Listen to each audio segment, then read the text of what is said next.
Waters World is on tonight. I have a warning to you, ISIS. We have trained soldiers in all 50 states that have been actually the same guys who've been kicking your ass for the last 14 years.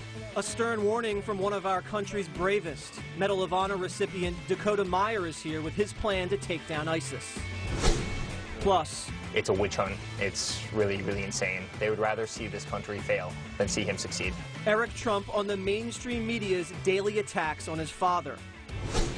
And So man in the tinfoil hat is reading like a teenage girl.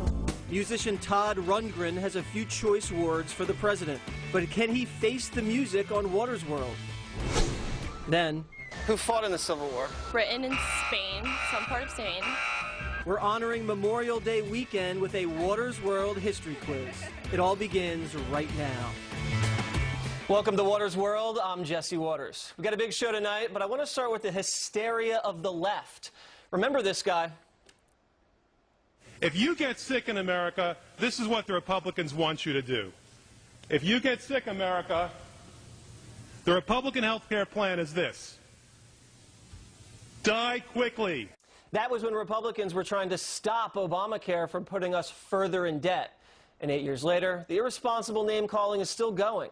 This week, Team Trump proposed its new budget, and again, the Democrats are hyperbolic. That budget that Trump has presented is a grotesquely immoral budget. It is a horrific budget. Senior citizens will lose perhaps the one nutritious meal a day they get, the Meals on Wheels program. This budget, if I can be honest with you, it is an attempt to implement ethnic cleansing in this nation. It is not an overstatement to say that some children will die because of this. Children will die. The budget proposes things like requiring those on welfare to work and cutting out pork. Is that so bad? Joining me now is Anton Gunn, who worked in Health and Human Services under President Obama. Anton, you weren't responsible under President Obama for the Obamacare website, were you? I was not responsible for the website. Okay, good. I just wanted to get that out of the way. So the budget kills children. You know that's a lie, don't you? No, it's not a lie. It's actually a fundamental framework of the program. See, a lot of programs to provide support for families, children with disabilities, families who have nutritional needs, and if they don't get their health care or if they don't get the services that they need, people die. So okay, so you're saying that President Trump is purposely trying to kill children with his budget. Do you realize how crazy that sounds? Yeah, it does sound crazy, but what I am saying is that President Trump and his team don't understand the federal budget and don't understand what these agencies do. They provide services for people in the middle of America, people who have needs, people in our country who've been left out of the process, who need support from the government. And if you don't understand those programs, you'll make decisions that cut them, and that'll take away services and the things that people need that are really important for their survival and their life. It's funny to hear someone lecture the president on not understanding the federal budget when President Obama never submitted a balanced budget for the entire 8 years he was president. Let me ask you this, though. One of the guys up there on the montage said this budget was ethnic cleansing. You don't agree with that, do you? I actually don't agree with that. Okay, I agree good. that the budget will disproportionately impact people in low-income communities. And in some communities, people that are low-income may be people of color. But so you can call it whatever you want to call it. It's a devastating budget for most of Americans who have needs, who are the least of these, who've been left out of the system for the most of all. So this is a big challenge. Well, I'm glad you don't agree with the fact that it's ethnic cleansing, because that does a huge disservice to the people that were actually victims of real ethnic cleansing over in Europe many, many years ago. You know, the death talk about the budget. We had a situation under President Obama, who you worked for, when about almost 300 veterans died in VA waiting lines while some of these executives received bonuses. And you had 4 people in Benghazi who died while they weren't protected. And people died on the border, Border Patrol agents, fast and furious, when the previous president let gun walk across into Mexico. So to say this budget's going to kill people, looking back, I think a lot of the previous policies under the last president actually did kill people. So you can cherry pick any kind of situation That's and not say cherry that somebody picking, did that's something real. bad. Listen. You can go back to 2001 and saw that almost 3,000 Americans died in New York City on 9/11 under the president before President Obama. And so you can blame him for not doing enough in Homeland Security. So yeah, you can't cherry President pick that Obama way, knew but you can focus that these guns were crossing the border to Mexico. President Obama knew there were problems at the VA and still didn't do anything about it. In the same way, President Trump's administration knows that there are Americans who have disabilities who need care, but they've chosen to make a decision in their budget to deny them the opportunity to have that care and those services. So to cut Meals on Wheels to seniors in America, I mean, how are you going to negatively impact the greatest generation of Americans on the services that they need? They may only get 1 or 2 nutritious meals. My grandmother's 92, born in 1925, and so these are services that many Americans need, but to make a decision to cut them out of the budget will devastate so many Americans and so many families that it makes actually no sense to do it. Yeah, and when that's I why was I say a they young don't understand guy what's in the budget. growing up in Philadelphia, I actually participated in the Meals on Wheels program and delivered some of those meals to older Americans. And, you know, I don't think they're actually going to cut that. I actually think that's a noble program, but that's besides the point. That's probably just a strong initial first bid, and then he'll probably come back from there. Let me ask you about some of the pork, though, in the budget here. The EPA, Trump's cutting the EPA. The EPA spent $700,000 for a climate change musical. Do you think that's a good use of taxpayer money, Anton? Well, I wouldn't necessarily spend money on a musical, but what I would spend money on is make sure that our rivers are clean, to make sure our lakes are clean, to make sure that climate is good. I agree. So I can't talk about a musical. Okay, so but we agree. I will also say we agree. So the musical goes. Let's get rid of the musical. Hold on. Let me go through some of these. They also spent $7 million on grasshopper research. Now, you know, I know grasshoppers are a great insect. They also, you know, have shrimp running on treadmills to study those things, too. Do you think that's a good use of taxpayer money? Well, I'm not a scientist, so I can't answer that question, but I would advise that before you make a decision to cut a program, to actually talk to somebody who knows the science behind it and what's the value of doing that. $7 million is a lot of money to spend on grasshoppers. I'd rather put that money back on Meals on Wheels. Listen, I'm not saying some of these things aren't good things to invest money in. All I'm saying is we're $20 trillion in debt. The last president went from 10 trillion to the 20 trillion, and we can't afford some of these things, so let's prioritize the things that are important. How's that sound, Anton?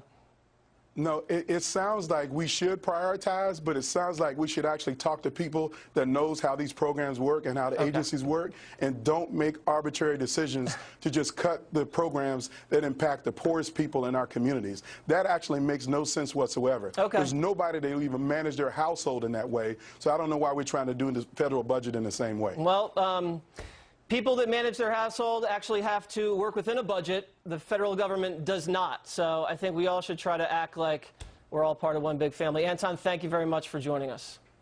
Thank you for having me.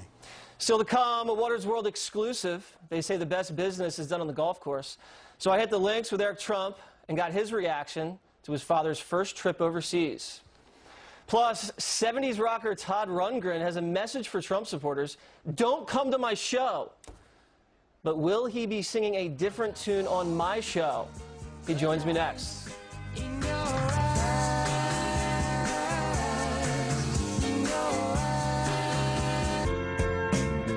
I've thought about us for a long, long time. Maybe We've all heard the slew of celebrities and musicians talking about how much they hate President Trump and everything he stands for. But one musician has taken it a step further. Rocker Todd Rundgren recently said this in an interview with Variety. If you're a Trump supporter, don't come to my show because you won't have a good time. And also, I don't understand your freaking values because I'm not singing about that. If you don't understand that basic thing, you're just fooling yourself. I guarantee that in this show, if you're a Trump supporter, you will likely be offended. Let the buyer beware. I welcome all people to my show, including Mr. Rundgren himself. So, Todd, why no Trump supporters at your shows? Their money's no good for you? Well, I'll tell you the genesis of this issue. I have a lot of costume changes in my show, and I needed a video to give me the time to change my clothes. And so I created a video to go along with Tinfoil Hat, pretty much thinking that only my audience would see it and react however how I expected them to react. But early on, we started having episodes in the audience where shouting matches would break out. Sometimes it would get very personal. It would last into the next song that I was trying to play. Okay. And it just became very disruptive. And I thought, if you're that easily ticked off, you probably will become annoyed at some point in this show. And confrontation is not what the show is about. Okay, so you have a very provocative kind of intermission video while you do your little costume change. So it disrespects and mocks President Trump, and people in the audience were getting upset about it. So now you're saying, you know what, don't come to my show if you can't handle it. Do you think that's being a little discriminatory? All I'm saying is, if you can handle it, you're welcome to the show. If you can't handle it, I mean, what's your problem? You presumably already won. Why are you so angry? Okay. We're just trying to get our anger out of the way by having a silly little laugh at somebody who's now in power. That's fine. And listen, we all like laughing at people in power. I did it for the last 8 years. Let's play a clip from Tinfoil Hat so the audience can see what it's all about. Roll the tape. 'Cause a man in the tinfoil hat is reading like a teenage girl. He puts the Pluto in plutocrat, but it's gonna be a huge world. So, Todd, why is the president wearing a tinfoil hat? Can you explain that? Well, he was an original conspiracy theorist, wasn't he? He didn't believe that Obama was born in this country, and he fomented that pretty much from the time the former president was elected. Now I think he was just having a little fun at the president's expense, don't you think? Now he's just a little whiny man, isn't he? He's just a whiny man because he didn't win the popular vote, and now there's a giant conspiracy of voter fraud. President Trump is whining? Todd, I think Hillary Clinton has been whining for the last 6 months. Todd, thank you very much. College campuses more liberal than ever, with violent leftist protests and professors going on anti-Trump rants. Larry Elder tells us how to unbrainwash your kid when they get home from college. Plus, Medal of Honor recipient Dakota Meyer says it's time to turn the tables and make ISIS fear us. He's up next. I have a warning to you, ISIS. We have trained soldiers in all 50 states that have been actually the same guys who've been kicking your ass for the last 14 years on your own turf. This Memorial Day weekend, as we remember those who have fought and died for our country, I want to take a look at the enemy we're currently facing, ISIS. The Islamist group showing just what cowards they are this week when one idiot blew himself up in the middle of a bunch of young girls at an Ariana Grande concert in Manchester, England. 22 dead and 120 injured. While we have trained warfighters dedicated and ready to take them on, ISIS continues to hide from them and attack the most vulnerable. Kids, young girls. Disgusting and weak. And now we have a president willing to call them out for exactly what they are. I will call them from now on losers. Under President Obama, many of our vets were so frustrated that they chose to speak directly to the terrorists. In 2014, Marine Corps veteran Nick Powers put this message online. Let me explain something to you cowardice fools who think you're so tough behind your propaganda videos. You're scaring a population that doesn't know how to fight. You're bullying the weak. You attack us, and there will be no mercy. We will bring the righteous hand of God down upon you and crush you. And Green Beret sniper and UFC fighter Tim Kennedy said this about them. They want you to fear them. We can't fear them. They're disgusting humans. Don't fear them. Don't give them credit. Don't call them ISIS. Don't call them ISIL. They're Daesh, and they do not deserve any recognition at all. And Medal of Honor recipient Dakota Meyer pulled over on the road to record this. I have a warning to you, ISIS. We have trained soldiers in all 50 states that are trained. They're armed.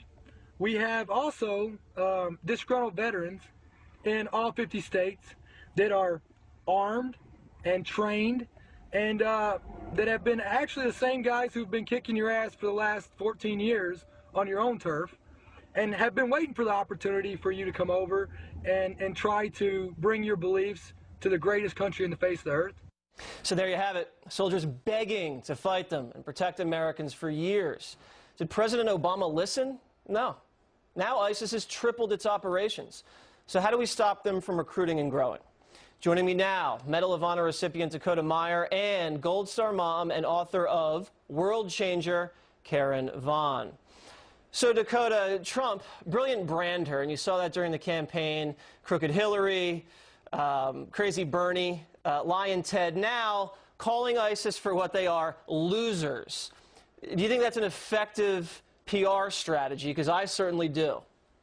I mean, look, I don't think he's doing it. I mean, this is what's great about President Trump. I don't think he's doing this as a PR strategy, right? I mean, he's doing it because he's truly speaking from the heart. I mean, he's saying what we all think, they are losers. I mean, anyone that goes and attacks, you know, young girls, kids, I mean, they're losers. There's no other way to describe them. They're losers. They're cowards. I mean, they're scum of the earth.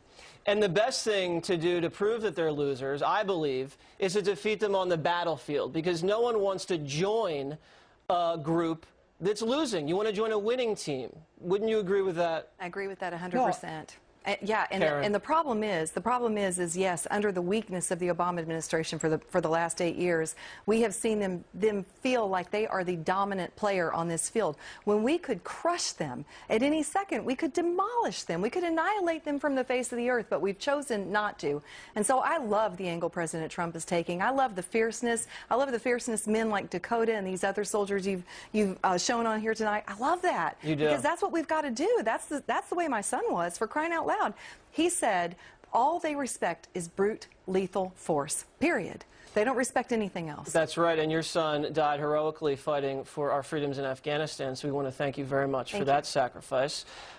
President Obama, I think, bears some responsibility here. He retreated from Iraq and let ISIS take over a third of that country. He sat by and did nothing, did not enforce the red line that he himself drew, and oversaw a humanitarian crisis in Syria, refugees pouring and now infecting Europe, toppled Gaddafi in Libya, and now the Manchester bomber went there, which is a failed state because they never won the peace, trained and then came back. So, Dakota, there has to be some accountability to some of these policies that have led to this death and destruction. I mean, absolutely. I mean, I think that if you for 1 second think that under the Obama administration, or that he doesn't have some responsibility for allowing them to grow, I mean, that makes no sense. There's no logic to thinking any other way. I mean, but here's the deal. I mean, we still have federal judges who have no intel, no back briefing of anything, who are standing in the way of policies, that executive orders that are being put in place right now, or trying to be able to protect our country. I think that they need to be ready for the backlash if something happens because of them wanting to, you know, get in the way of it, all due to politics and trying to prove a point when there's security reasons behind it. Karen, Dakota makes a great point there. Unfortunately, it may take a horrific incident within the United States for some of these judges to wake up and say, we have to stop thinking about things in fantasy world and philosophical reasons for not enforcing a travel ban, and say, listen, our job is to keep the country safe. Right. If you overlook that job, what is your role anymore? Because honestly, they've made it clear what they want from us, right? They want to destroy us. So if we don't turn around and destroy them and use every force that we have a capacity to use against them, then again, they see this as victory. They see this as dominating us. And you know, people didn't go, my son didn't go give his life so that these people could still be terrorizing his children today.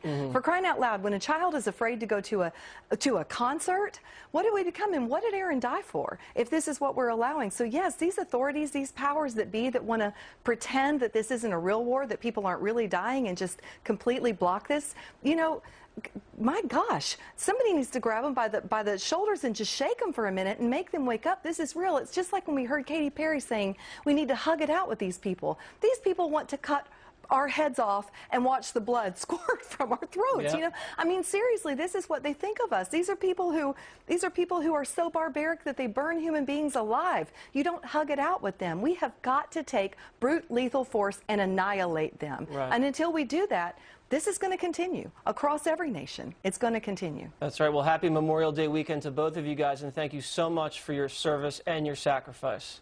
Thank you. All right. You've seen the video of Melania swatting away her husband's hand. Too bad it's not true. Your fake news and real news update of the week. Plus, my exclusive interview with Eric Trump on the golf course. Can you grab my bag, Eric? I'm gonna caddy for Jesse today, all right?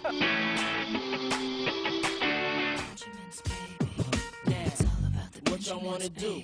Wanna be ballers, shot callers, brawlers. We'll be dipping in the bins with the spoon. And we are live from America's News headquarters. I'm Laura Ingle. President Trump is on his way home, concluding his 9-day foreign trip, his first since taking office. The president and first lady boarded Air Force One for the flight back to Washington. Mr. Trump tweeted that he had great meetings on everything, especially trade.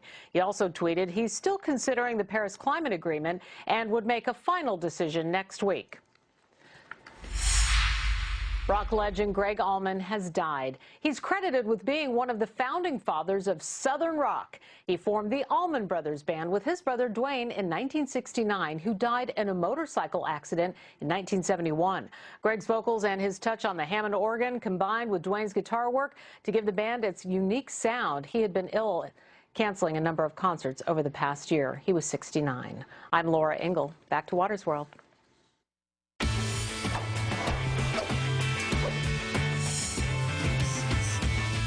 Time now for your real news update. Former Obama CIA Director John Brennan testified this week to the House Intel Committee, and this is what he said about who he shared classified information with. I shared classified information with the Russians while I was director of CIA. CIA, on a routine basis, shares classified information with Russians on terrorism matters. It doesn't mean that it becomes unclassified. It means that it retains the classification, but is releasable then to Russia or to other partners. So that in itself is not unprecedented. So let me get this straight. Trump administration shares classified information with the Russians, and that's bad.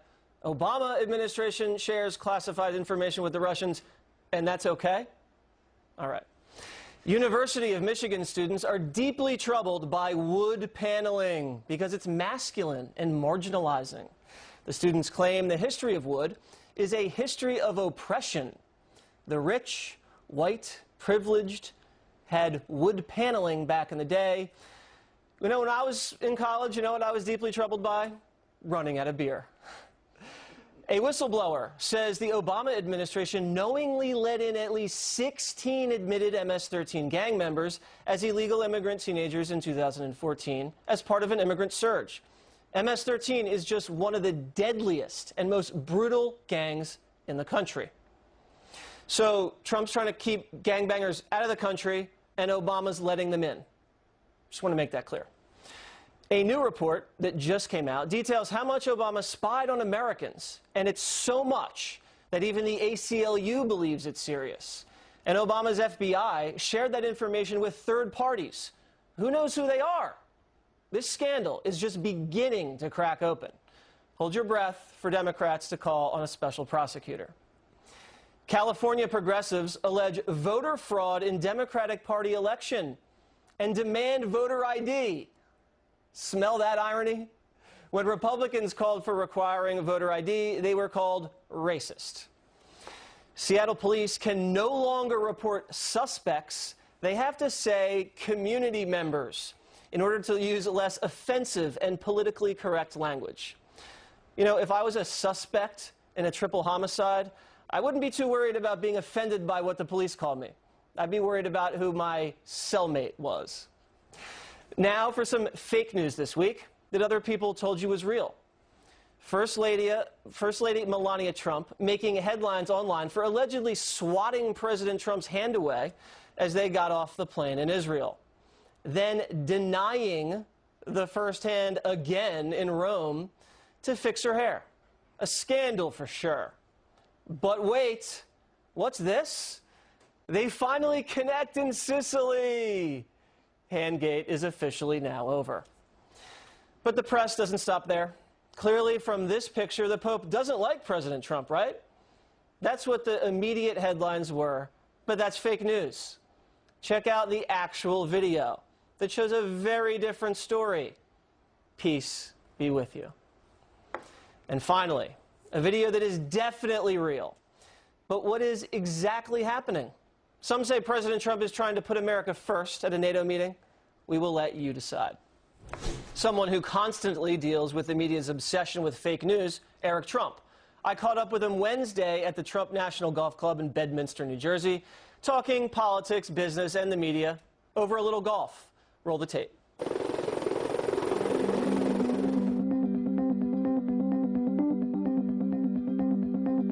Does this place look familiar, Jesse? Yeah, how you doing, Eric? And now you're back in our world, right? I am. Thanks for having me. This looks like where your dad was interviewing prospective cabinet members. There were quite a few cabinet members that came through that door. It's an amazing place. Can't wait to show you around. Let's go take a look. Come on, let's go. Let's do it.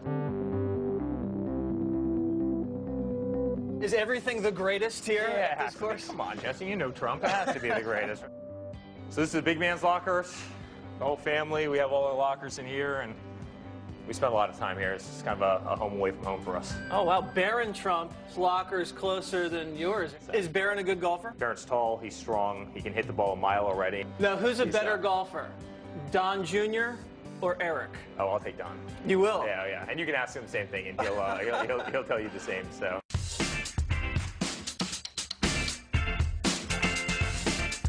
Father's had a lot of success, but media keeps on harping on Russia, Russia, Russia. What's he going to do to neutralize that? It's all nonsense. I mean, it's a witch hunt. It's really, really insane. I think Syria, quite frankly, demonstrated that there wasn't exactly anything with Russia. But hey, listen, there was a political party. They got beaten very badly by a person who came out of nowhere, who everybody wrote off, who everybody gave no chance to. They outspent us 7-1. And he won. And there's some, pretty disappointed people out there. And so they want to further a narrative for their own political agenda. And I really believe that they would rather see this country fail than see him succeed. So the Russia thing is a hoax? It's a total hoax. Yeah. It's a total hoax.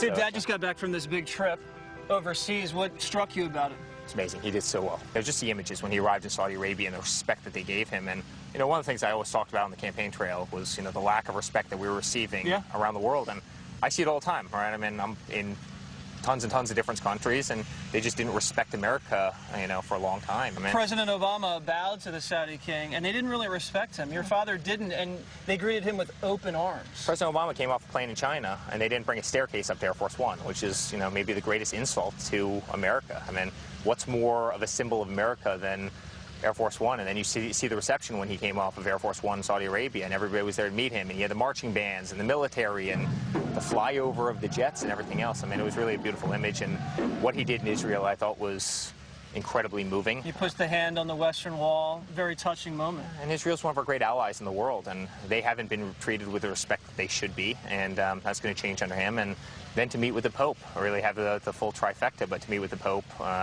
I thought it was a beautiful trip, and I couldn't be more proud of him. Did your father call you from Air Force One and say, Eric, just met with the Pope, good guy, good energy? Great guy, great energy. The best. Nice man. No, he loved the trip. He loved everybody he met with, and I think you're going to see a different side of diplomacy. Your father's come under attack a lot from the mainstream media. How do you think he's handling that? Listen, I think it's par of the course, right? I mean, we know what we're dealing with. No pun intended. Yeah, exactly. No pun intended. It's what we've been dealing with, since day one. We came under attack every single day during the campaign, and we're going to continue to come out under attack. And, so many of these people, they got it wrong. They got it wrong, and now they're doubling down. He's driving them crazy. And in fact, I think they're going so extreme in so many cases, I think they're losing a lot of credibility. And I think that's really resonating with Americans. So. Well, what little credibility they had to begin with. So you've taken over the Trump Organization. Do you think you guys are going to make more or less money now that your father's president? Because now you guys have to worry about all these conflict of interest regulations. And listen, we've also said we're not going to do anything overseas until he's out of the office, and so we've made great sacrifices, meaning as a company, by doing that. But it's also the right thing to do, and we take this very, very, very seriously. What's the next venture for the Trump Organization that we're going to be hearing about? We're working on hotels all over the country, and keeping it here, keeping jobs here, and listen, growing. My family's growing. My wife's expecting in September. Congratulations! So between the election, the inauguration, this new role.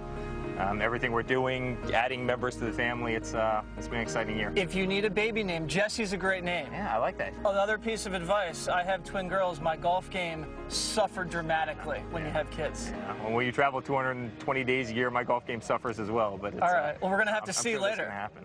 Yeah, we'll have a little contest. All right, well, I don't want to say what the wager is. We'll talk about that off camera. Let's go. Can you grab my bag, Derek? I'm gonna caddy for Jesse today, all right?